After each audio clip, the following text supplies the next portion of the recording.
first finding was made by hiker James Rankin in early October of 2016. James had been hiking in Berkeley-Jackson County Park when he came across an old campsite. But disturbingly, all around the campsite were multiple different missing person posters taped onto trees. The posters themselves were completely real, featuring real missing people across different US states. Upon his discovery, James would quickly start recording. Okay, we're deep in the woods. Sort of, we're like on the border, because like there's a side of the woods where there's people's houses. But I came to a trail that led to a trail that led to a trail up the hill. But I saw what looked like a fire pit. And remember, we're still in the woods. We're still in the woods, right? I don't know what this is. Do you see the trees? Look at the white. Okay. I was like, okay, these are probably no trespassing signs, or maybe it's something for the wildlife or something. Look what these are.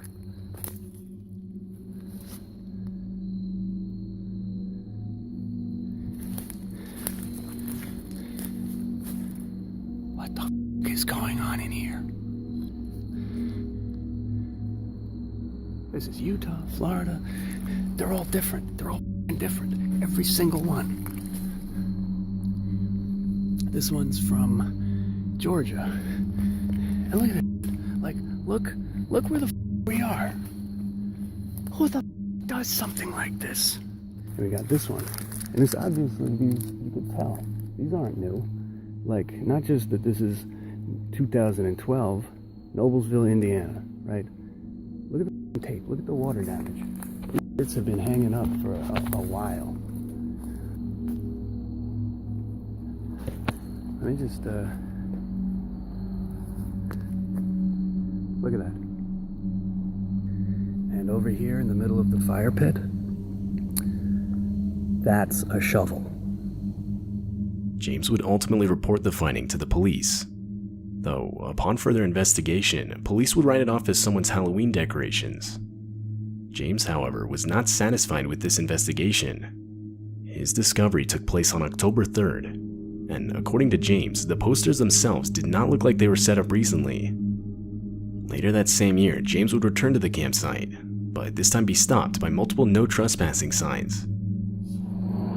Okay, first of all, I am not violating any of these no trespassing signs. I'm simply not. I came here only to show you and get it on tape and leave. From here, we can see down there, that's the clearing. So anyway, what they've done, they printed out their own no trespassing signs, homemade. I'm assuming these are all legally binding. I have no way of knowing, so I'm not taking any chances. You can see they attached them to the trees with ordinary masking tape. These aren't even laminated. This is posted, private property, no trespassing. Violators will be prosecuted. And we've got one there, one there, one there. Because the police had already closed their investigation, this would pretty much mark the end of the whole situation.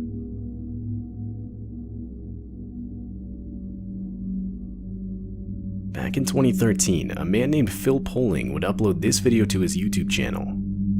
The video features Phil out late at night in his neighborhood, located in Mission, Oregon. Phil claimed to have heard strange noises echoing around outside his neighborhood only a few minutes prior, which is why he was outside in the first place.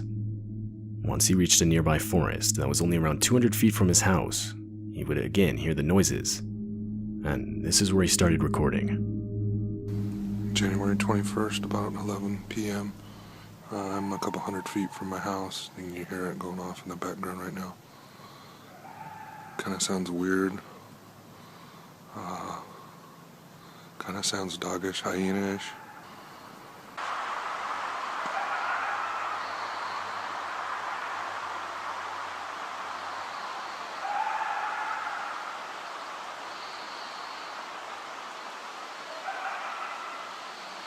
I mean, that almost sounds like laughter.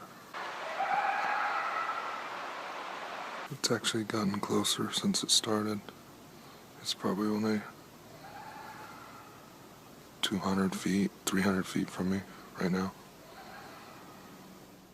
The recording of noises continued for a while longer, until the sounds of gunshots can be heard echoing from the forest. I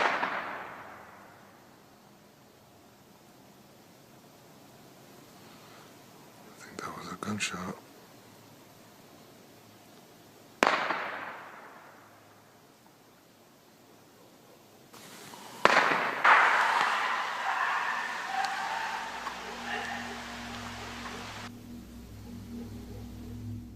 Multiple people in the community itself had claimed to have been hearing similar noises for the last 2 months or so leading up to the recording. But just what exactly was making the noises is still unclear.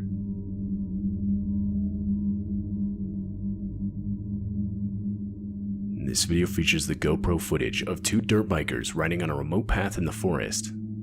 Throughout the video, the bikers can be seen going at extreme speeds, but doing this would quickly prove to become almost deadly.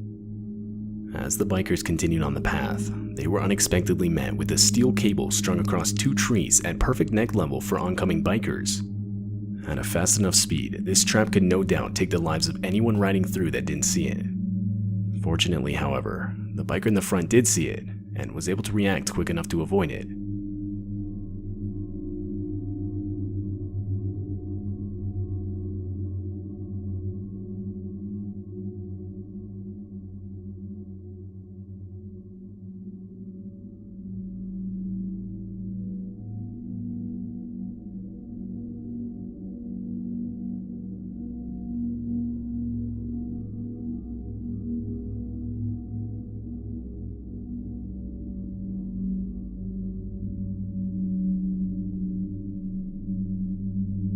The bikers would actually debate whether or not to stay and wait for the person who set up the trap to come back, but they would end up deciding against this. It's still unknown who's responsible.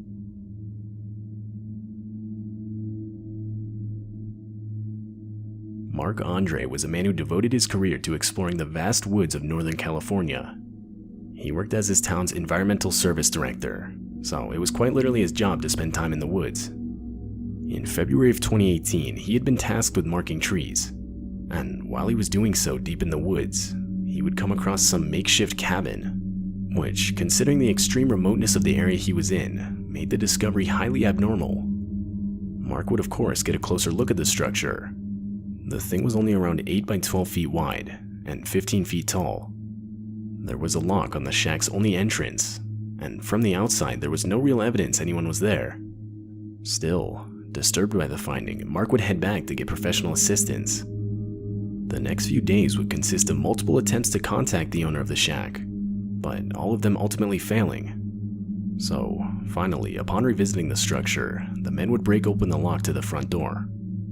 They would find a space that was clearly being lived in, or at the very least had been lived in recently. The shack had its own furniture, a pot-bellied stove, a small library, and even a typewriter. Jars and cans of food filled the shelves. However, in spite of all this, the search resulted in no further identification of the actual owner. Because the shack was illegally constructed, the men ultimately had no other choice but to leave an eviction notice on the front door before leaving. A few days later, the authorities returned to see out the contract, but there was nothing there. The makeshift cabin was completely gone. Whoever the owner was had deconstructed it, with literally the only thing left behind being an international squatter symbol made from charcoal. Many theorized the owner was wanted by authorities, and was therefore living completely alone in the forest, evading any contact with other people. But whether or not this is even close to true is still up for debate. To this day, the real owner of the shack is still unidentified.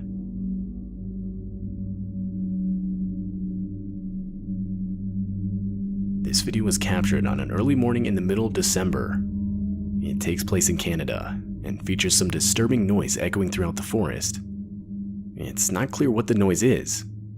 Many frequent hunters would report to have never heard anything even remotely similar. I don't know what that is. I don't know. Scary shit.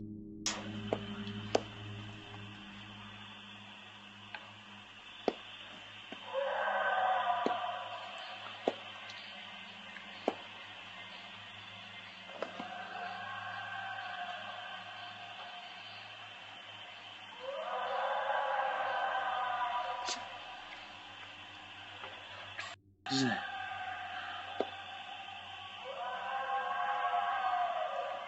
What the? One comment suggested the noise could have been a wolf that was either trapped or left behind by its pack. It's also possible it was another animal, such as an elk or possibly a bull moose, although none of these theories have been confirmed.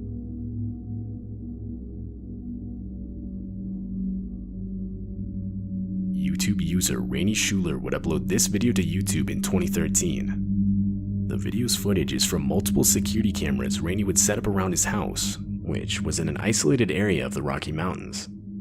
The whole idea behind the cameras was to capture the footage of the different wildlife around his property to then upload to YouTube. But on September 13, the cameras around his house would catch something completely out of the ordinary. You can see as a woman walks out from the complete darkness of the woods.